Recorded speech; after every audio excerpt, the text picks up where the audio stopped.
Con la mia arte di cantastorie ho scritto questa canzone nel 2007.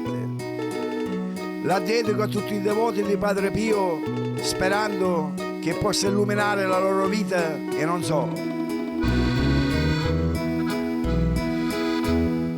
A tutto il mondo io voglio cantare con tanto cuore, con fede ardente, la storia di un santo che ha fatto parlare il mondo intero e tanta gente. Stu santo nasce a Pietrelcina per diventare servo di Dio, la vita sua è missione divina e fu chiamato Padre Pio, la vita sua è missione divina e fu chiamato Padre Pio. Tutto ciò era nel disegno di Dio per essere guida dell'umanità. Nel 1968 morì, ma ancora oggi tanti miracoli fa. E adesso ascoltate come vi racconto io vita, morte e miracoli di Padre Pio.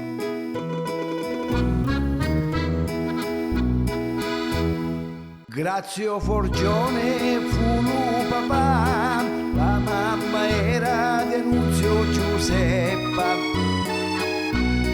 Presto la donna partorirà il quartogenito che lei aspetta. Una famiglia di contadini tra sacrifici, stende e travaglio. 1887 Francesco nasce il 25 di maggio.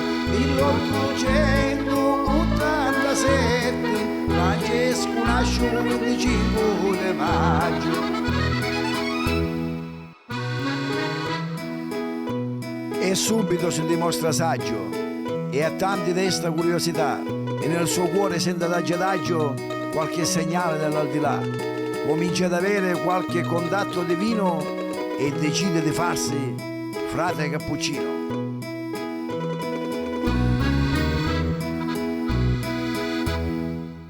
Così fu il suo destino e nel suo cuore sentiva Gesù. Comunicava col mondo divino finché che un giorno un fatto ci fu. Gli son comparse le sacre stimmate e sanguinava con tanto dolore. Passa la vita con le mani fasciate, soffrendo come nostro Signore. Passa la vita chi mano fasciate, soffrendo come nostro Signore.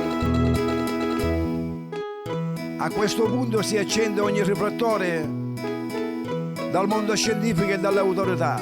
Francesco è accusato di impostore, ma intanto al miracolo si grida già, e lui restava chiuso ore e ore dentro la sua stanzetta a pregare, mentre Satana lo comincia a tentare.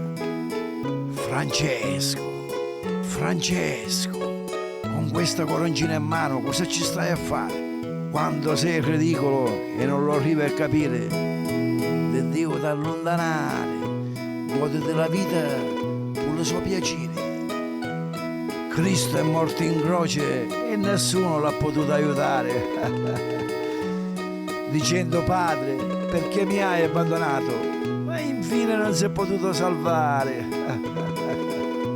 Satana ogni notte lo tentava, perfino con donne nude e piaceri carnali, ma Francesco nell'inganno non cascava di fronte a questo stratagemma virtuale, finché il demonio una notte ha pensato di passare alle maniere forti.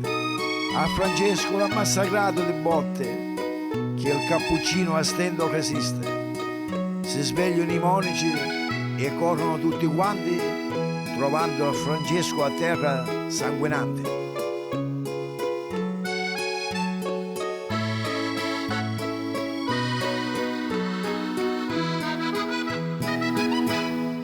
e sanguinante fu medicato di tanto sangue e tante ferite.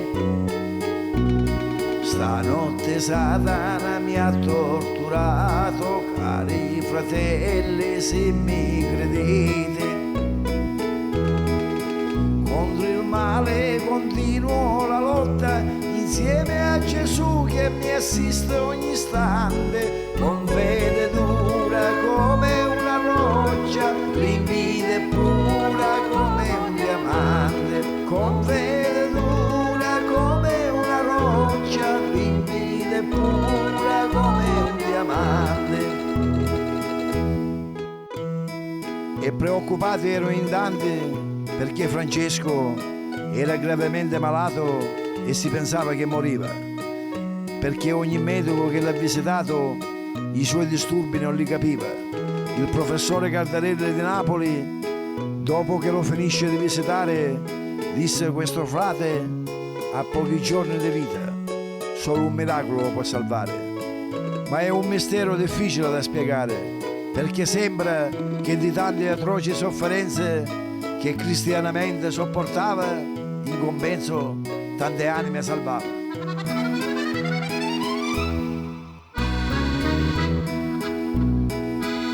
S'allargava la notizia per tutto il mondo, attirando fedeli a milioni, che ogni anno vanno a San Giovanni Rotondo per qualche grazia o guarigione. Tanti fedeli son testimonianza su certi miracoli da rabbrividire. Ero malato senza speranza, ma Padre Pio mi ha fatto guarire. Ero malato senza speranza, ma Padre Pio mi ha fatto guarire.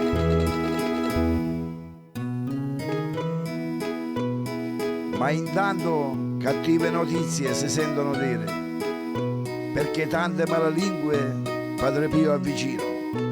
Qualcuno dice: Padre Pio un amante ci avere, il nostro caro frate Cappuccino, perché una donna che Cleonice si chiamava spesso insieme a lui si vedeva, perché a Padre Pio troppo stimava e in qualunque posto lo seguiva. Come un santo lo adorava e perfino di nascosto tante lettere le scriveva quando Padre Pio è stato messo in isolamento, solo chiuso dentro ad un convento. Padre Agostino fu sempre attento, fu la sua guida spirituale, vicino a lui in ogni momento per tanto aiuto e consiglio morale. Mentre in Italia scoppia la guerra e Padre Pio fu chiamato a soldato, ma ogni cosa è volere di Dio, sarà sacerdote e fu riformato, ma ogni cosa è volere di Dio, sarà sacerdote e fu riformato. Francesco per la guerra non è nato, ma per diffondere pace e amore in un mondo che oramai è troppo malato. Noi siamo un gregge smarrito e lui è il buon pastore, anche se è stato condannato come Gesù ad essere un impostore. Imperversava la guerra in ogni lato, seminando morte e terrore. Il mondo va in guerra totalmente, facendo milioni di vittime innocenti.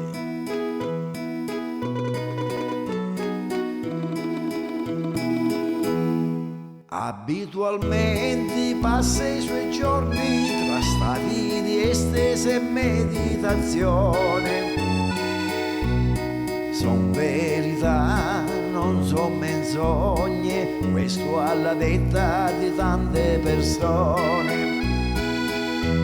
Il Santo Rosario ripete spesso per ore e ore in misteri giornati, Gesù per noi fu crocifisso, il Redentore dei nostri peccati. Gesù per noi fu crocifisso, il Redentore dei nostri peccati. E non bestemmiate, non bestemmiate, diceva spesso Padre Pio, perché bestemmiando vi degradate, date cattivi esempi alla comunità e offendete Dio. Si sa che nella vita in certi momenti possiamo perdere la testa, ma ricordate la quiete dopo la tempesta.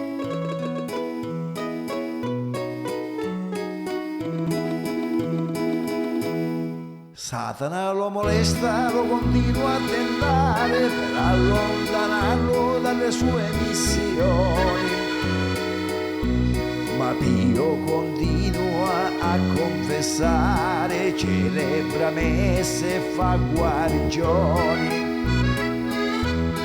E mentre spera nella grazia di Dio, arriva denaro da ogni parte del mondo, realizza il suo sogno Padre Pio, un grande ospedale a San Giovanni Rotondo. Realizza il suo sogno Padre Pio, di un grande ospedale a San Giovanni Rotondo. E ne fu felice fino in fondo, pensando a quell'ospedale che doveva fabbricare una grande struttura a San Giovanni Rotondo che tanti malati può ospitare. E là c'è un'atmosfera particolare, alla detta di tanti pazienti che hanno avuto la sensazione che Padre Pio è vivo e presente. E lui raccomandava principalmente, in mezzo a tante cose, da aiutare poveri, malati e bisognosi.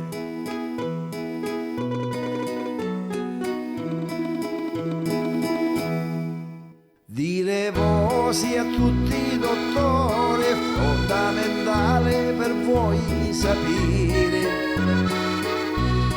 che la medicina senza l'amore pochi malati riesce a guarire. Con lo stesso amore di Cristo, vicino chi soffre, Padre Pio è presente. In tanti giurano d'averlo visto, accanto malati e sofferenti.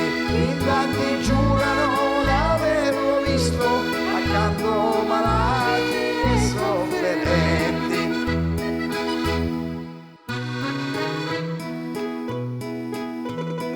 E si ode continuamente: Padre Pio, è malato lo figlio mio. Mi rivolgo a voi, miracoloso Sandro di Pietrelcina, sperando in una grazia divina. Ogni fedele a quel punto si inchina e viene rapito dalla commozione e invoca il santo di Pietrelcina con tanta fede e devozione. Migliaia di malati, anziani e giovani, si vedono arrivare su sedie a rotelle e persone colpite da malattie rare. Si vedono scene di pietosa disperazione che superano qualsiasi immaginazione, ma si nota un'immensa gioia sul viso dei malati, felici che in quel luogo sacro sono arrivati. E ogni fedele nel suo cuore spera che Padre Pio ascolti la sua preghiera. Quel luogo è sacro e soprannaturale e c'è un continuo pellegrinaggio, gente di ogni ceto sociale che da San Pio vanno in viaggio e con il sangue delle sue mani scioglie il cuore di chi non crede e raccomanda: siate cristiani, pregate spesso con tanta fede. E raccomanda: siate cristiani, pregate spesso con tanta fede. San Pio ovunque è presente, c'è la sua statua in ogni città, piena di fiori e di tanta gente che per pregare si incontrano là. Voglio lodare con il mio canto a Padre Pio nell'alto dei cieli. Papa Wojtyla lo fece santo e fu la gioia di tutti i fedeli. Papa Wojtyla lo fece santo e fu la gioia di tutti i fedeli.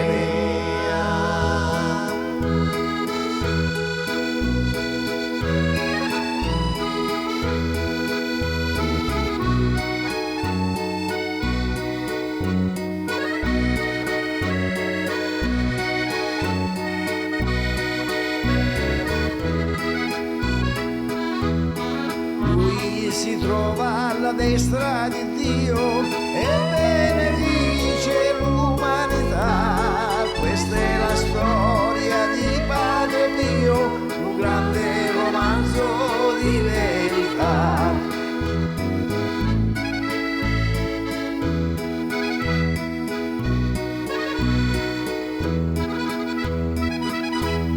Lui si trova alla destra di Dio e benedice l'umanità. Questa è la storia di Padre Pio, un grande romanzo di verità. Questa è la storia di Padre Pio, un grande romanzo